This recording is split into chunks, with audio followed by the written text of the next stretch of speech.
जय हिंद। बुंदेलखंड न्यूज 24 में आप सभी का स्वागत है। न्यूज रूम से मैं आरिफ सिद्दीकी।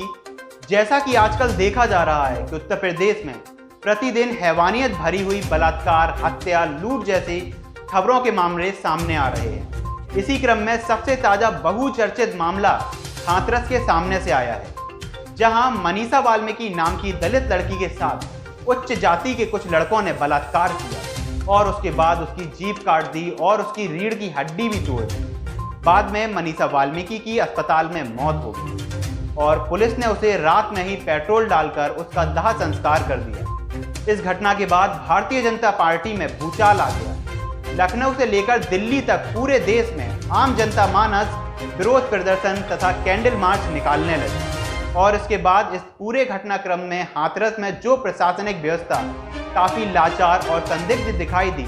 इस घटना के बाद पीड़िता के परिवारजनों से मिलने के लिए विभिन्न दलों के विपक्षी नेता हाथरस का रुख करने लगे, परंतु उत्तर प्रदेश सरकार ने किसी भी बड़े नेता को पीड़िता के परिजनों के पास तक नहीं पहुंचने दिया। परंतु बढ़ते हुए विरोध और दबाव के चलते मुख्यमंत्री योगी आदित्यनाथ जी को यह निर्णय लेना पड़ा कि विपक्षी दल के नेता पीड़िता के परिवार से मिल सकते हैं। इस घटनाक्रम में पीड़िता के लिए न्याय की मांग को लेकर सड़कों पर उतरने के बाद कांग्रेस और भीम आर्मी प्रमुख चंद्रशेखर रावण की लोकप्रियता में लगातार इजाफा हो रहा है। लोगों का उन्हें बड़ी संख्या में सड़क से लेकर सोशल मीडिया तक समर्थन प्राप्त हो रहा है। उनके फॉलोअर्स की संख्या लगातार बढ़ रही है। तो क्या ऐसा माना जाए कि इस घटना के बाद अनेक विपक्षी दलों के लिए संजीवनी का काम किया जाएगा?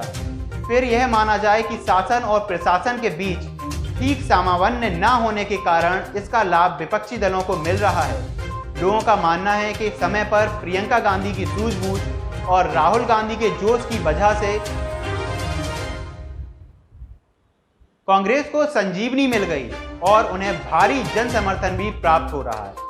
लोगों का मानना है इसका सीधा प्रभाव आने वाले उपचुनाव और बिहार विधानसभा चुनाव पर भी पड़ सकेगा। तो क्या यह माना जाना चाहिए कि उत्तर प्रदेश सरकार की ओर से पीड़िता के परिजनों से विपक्षी नेताओं को मिलने से रोकना उत्तर प्रदेश की भारतीय जनता पार्टी के लिए महंगा पड़ सकता है? क्या किसानों के मुद्दे और उत्तर प्रदेश में बिगड़ती कानून व्यवस्था के लिए पूरे जोश के साथ सड़कों पर उतरने के कारण से कांग्रेस पार्टी में नई चेतना जागरूक हो चुकी और इसका लाभ उन्हें कितना मिलेगा, यह आने वाले चुनाव के नतीजों से तय होगा। और हमारी बुंदेलखंड न्यूज 24 की टीम ने कुछ लोगों से बात की, तो जानते हैं उनकी प्रतिक्रिया कैसी है। जैसा कि आप देख रहे हैं, उत्तर प्रदेश में एक के बाद एक मौत की और बलात्कार की घटनाएं सामने आ रही हैं और इसी समय पर उत्तर प्रदेश में भी उपचुनाव का माहौल है और साथ ही साथ बिहार में भी चुनाव आने ही वाले हैं। तो आप सबकी क्या राय है कि इस सब के बाद उत्तर प्रदेश में होने वाले चुनाव पर क्या असर पड़ेगा? तो चलिए आज हम बात करते हैं मुबारक मार्केट में आए हुए कुछ लोगों से। तो सर, आपकी क्या राय होगी कि उत्तर प्रदेश में ये जो कांड हुआ है, हाथरस में हुई एक लड़की के साथ जो गैंगरेप हुआ, उसका क्या चुनाव पर कोई भी इफेक्ट पड़ेगा?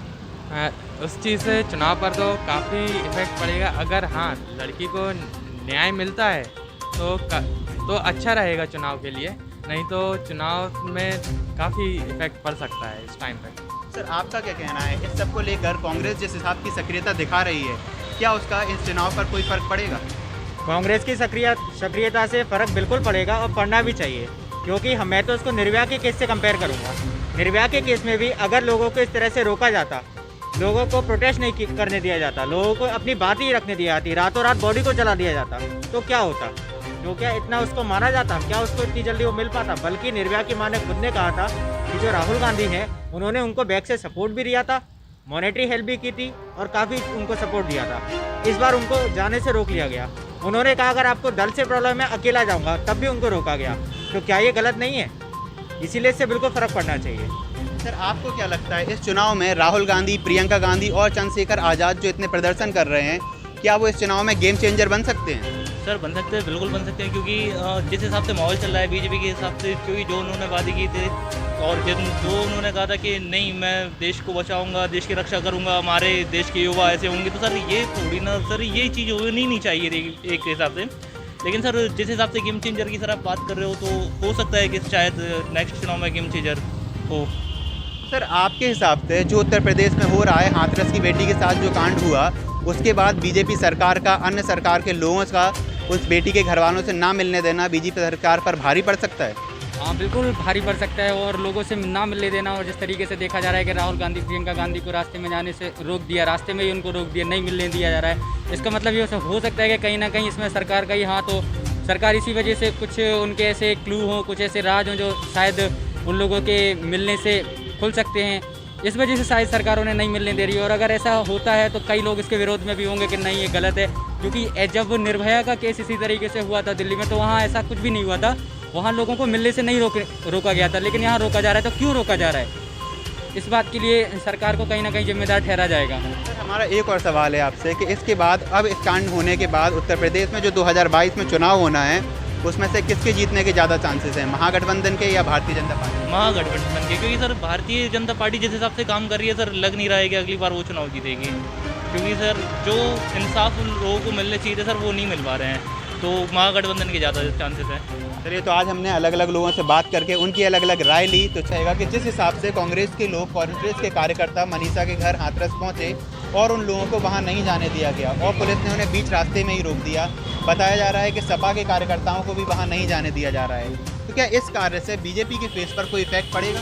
बिल्कुल पड़ेगा। 2022 में कांग्रेस पूर्ण बहुमत से अपनी सरकार बनाएगी, और आप लोग सब जानते हैं कि उत्तर प्रदेश में जंगल राज है, जंगल राज चल रहा है। अभी बीए की लड़की के साथ भी जो हुआ वो भी गलत हुआ, और अभी हाथरस में जो हुआ वो भी गलत हुआ। और जब से ये सरकार आई है लगातार गरीब जनता को पीड़ित कर रही है, उत्पीड़न कर रही है, गरीबों को परेशान कर रही है, लगातार ये गलत। लोगों की कांग्रेस सरकार सिर्फ एक दिखावा कर रही है, तो इस पर आप क्या कहेंगे? कांग्रेस ने कभी भाई दिखावा नहीं किया, कांग्रेस ने हमेशा सच्चाई का साथ दिया है। कांग्रेस गांधीवादी विचारधारा को साथ लेके चलती है, कांग्रेस ने कभी धोखा नहीं दिया किसी को। कांग्रेस लगातार जनता की लड़ाई लड़ रही है। उत्तर प्रदेश ले लीजिए, चाहे मध्य प्रदेश ले लीजिए, मध्य प्रदेश में भी किसानों को गोली मारी गई थी, उसके इंसाफ के लिए भी राहुल गांधी गए थे। जिस तरह आज राहुल गांधी को धक्का दिया गया था, पुलिस द्वारा पीड़ा किया गया था, उस मध्य प्रदेश पुलिस ने भी इस तरह से पीड़ित किया था जी।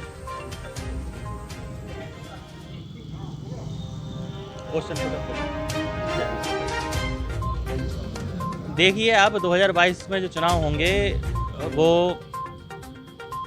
कुछ कह नहीं सकते, लेकिन अनुमान ये है जनता का रुझान भी कांग्रेस की तरफ है और कांग्रेस पूर्ण बहुमत से सरकार बनाएगी।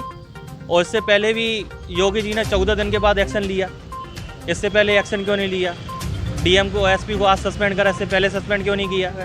एक लड़की को पेट्रोल डाल के आग में जला दिया गया, झुलसा दिया गया, बिना उसके परिजनों को लाश भी नहीं दी, बिना उसके परिजनों से मिलने भी नहीं दिया, उसे डेड बॉडी भी नहीं दी, तो ये गलत है। उत्तर प्रदेश में जंगल राज चल रहा है और जंगल राज कायम है और मासूम जनता की बलि चढ़ाई जा रही है।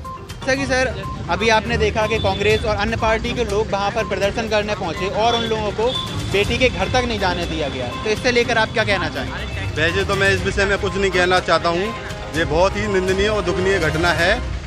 मैं बहुत ही निंदनीय, हमारी ये वो बिटिया है, उसको न्याय मिलना चाहिए, दोषियों को फांसी की सज़ा होनी चाहिए। सरकार के कहने पर उस राज्य में पुलिस वाले इन लोगों को जाने नहीं दे रहे हैं और बताया गया है कि बेटी की लाश उसके घर वालों को भी नहीं दी गई और उसकी बॉडी को बिना घर वालों की इसमें जला दिया गया, तो इस पर आप क्या कहना चाहेंगे? जय, बहुत ही बिना परिजनों के इच्छा अनुसार जिस प्रकार से बिटिया का अंतिम संस्कार किया गया है, उनकी सहमति भी नहीं ली गई है। यह बहुत गलत निंदनीय घटना है।